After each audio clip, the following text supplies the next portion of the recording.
Bonjour à toutes et à tous, et bienvenue sur Football Passionna. Aujourd'hui, nous allons aborder un sujet qui inquiète beaucoup de fans du FC Barcelone. La blessure de Lamine Yamal. C'est une nouvelle qui a secoué l'univers du football et qui soulève plusieurs questions, tant pour le club que pour son entraîneur, Hansi Flick. Il a été confirmé que Lamine Yamal souffre d'une blessure de grade 1 à un ligament de la cheville, ce qui devrait l'écarter des terrains pour une période de 3 à 4 semaines. Cette blessure a des conséquences immédiates, non seulement pour les matchs à venir, mais aussi pour la manière dont le FC Barcelone devra s'organiser sans l'un de ses joueurs les plus décisifs cette saison. Dans cette vidéo, nous allons analyser l'impact de cette absence. Que signifie-t-elle pour l'équipe dans des rencontres cruciales comme celle contre l'Atlético Madrid? Pourquoi cette blessure aurait pu être évitée? Et enfin, comment Barcelone peut-il réorganiser son attaque pour pallier cette perte? Installez-vous confortablement, car nous allons explorer cette situation en profondeur. Commençons par les faits. Lamine Yamal souffre d'une blessure de grade 1 à un ligament de la cheville. Cette blessure, bien que considérée comme légère comparée à d'autres problèmes ligamentaires, est suffisante pour le tenir éloigné des terrains pendant 3 à 4 semaines. En pratique, cela signifie que son année 2024 est d'ores et déjà terminée. Barcelone ne jouera qu'un seul match avant la fin de l'année, contre l'Atlético Madrid, et il est évident que Lamine Yamal ne pourra pas y participer. Ce contretemps arrive à un moment décisif.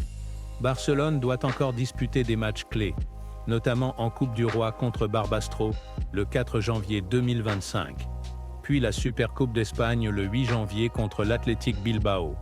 Une rencontre qui s'annonce tout aussi relevée. La durée exacte de son absence dictera s'il sera disponible pour ces rendez-vous cruciaux. Mais les chances qu'il soit aligné en pleine possession de ses moyens restent faibles. Un point frustrant dans cette situation est que cette blessure aurait pu être évitée. Revenons au match contre Leganés. En première mi-temps, aux alentours de la 44e minute, Lamine Yamal a signalé une douleur à la cheville et a demandé à sortir. Pourtant, il a continué à jouer non seulement jusqu'à la mi-temps, mais également pendant une bonne partie de la seconde période, avant d'être finalement remplacé à la 75e minute. Cette décision de le maintenir sur le terrain interroge. Il était évident que Yamal éprouvait des difficultés. Pourquoi ne pas avoir effectué un remplacement stratégique? Par exemple, Rafinha aurait pu basculer sur le côté droit, tandis que Fermín López aurait été placé à gauche. Cela aurait permis de protéger Lamine Yamal d'une aggravation de sa blessure. Cette gestion rappelle malheureusement des erreurs passées, comme celles commises avec Pedri et Ansu Fati. Ces joueurs ont été surmenés, ce qui a entraîné des rechutes et des absences prolongées. Ce qui est encore plus troublant, c'est que Hansi Flick, habituellement vigilant quant à la gestion physique de ses joueurs, semble avoir adopté une approche différente lors de ce match. Cela soulève des questions sur la cohérence de ses décisions. La perte de Lamine Yamal est particulièrement grave compte tenu de son importance dans le système de jeu de Barcelone cette saison. En 21 matchs joués, il a inscrit 6 buts et délivré 11 passes décisives. Rien qu'en Liga, il a participé à 16 rencontres, marqué 5 buts et offert 9 passes décisives. Ces statistiques sont éloquentes et montrent à quel point il est un joueur clé. En Ligue des Champions, son impact est tout aussi notable. 5 matchs joués, 1 but et 2 passes décisives. Il est actuellement le joueur le plus prolifique de la Liga en termes de passes décisives, avec un total de 9. En termes d'actions créatrices de but, il est également au sommet, avec une moyenne impressionnante de 1,27 actions par 90 minutes. Au-delà des chiffres, son apport sur le terrain est irremplaçable. Il excelle dans la réception des passes progressives, un indicateur clé dans le football moderne. Avec 185 passes progressives reçues, il est le numéro 1 en Liga cette saison. Ce type de contribution est essentiel pour maintenir une attaque fluide et dynamique. Sans Lamine Yamal, Barcelone devra faire preuve de créativité pour composer une attaque efficace contre des équipes comme l'Atlético Madrid. Les options disponibles incluent Lewandowski comme avant-centre, soutenu par Fermín López en position de meneur de jeu, avec Dani Olmo sur le flanc droit et Rafinha sur le flanc gauche.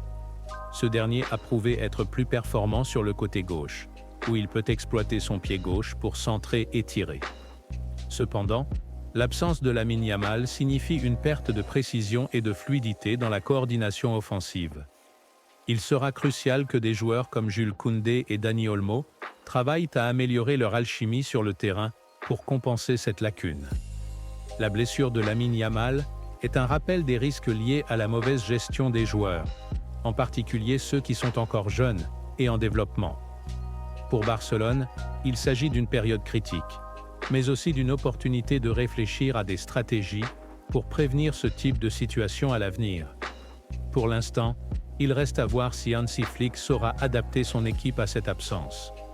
Les prochaines semaines seront déterminantes, non seulement pour les résultats sur le terrain, mais aussi pour la manière dont Barcelone gérera ses talents à long terme.